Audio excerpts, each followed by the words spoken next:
पैरों में जलन होती है, ऐसा मैसेज आया है किसी हमारे मरीज का, और बहुत दिनों से पैरों में जलन हो रही है। तो मैं आपको पहले कहूँगा कि मुझे आपका रिपोर्ट पता चलना चाहिए कि आपके अंदर खून कितना है, आपका कैल्शियम और विटामिन डी क्या बोलता है, B12 B3 क्या बोलता है। तो इनकी वजह से पैर में जलन होती है।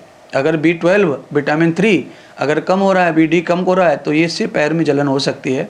तो आप ये देखिए, और डायबिटीज़ का अगर शरीर है तो ज़रूर भी उससे भी जलन पैर में हो सकती है।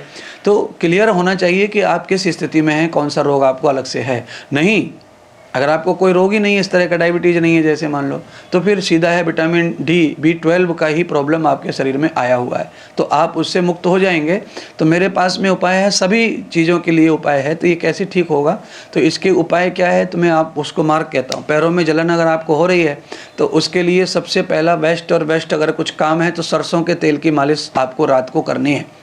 और सरसों के तेल की मालिश करके, और उसमें पानी आधा मिलाना है, सरसों का तेल और पानी दोनों मिला करके मालिश करनी है। तो दोनों को कांसे की थाली, कांसे के बर्तन में ले लो, सरसों का तेल, उसमें पानी डाल लो बराबर का, और उसे कर लो, उसका रंग चेंज हो जाता है। फिर उसकी मालिश करनी है पैर पे, आपको सरसों के तेल और पानी की मालिश करनी है। उसके बाद आप देखेंगे कि आप धीरे धीरे आपके पैर की जलन 2 दिन में कम हो जाएगी, 3 दिन में कम हो जाएगी, 4 दिन में और कम हो जाएगी। तो आपको बेहद लाभ प्राप्त होगा उससे। हाँ, उसके साथ साथ में अगर आपको ऐसा लगता है तो मैं आपको एक और उपाय बता रहा हूँ उसके साथ में। ये सरसों का तेल और पानी की जो बराबर मात्रा है, इससे पूरे पैरों की जलन जो है जा सकती है।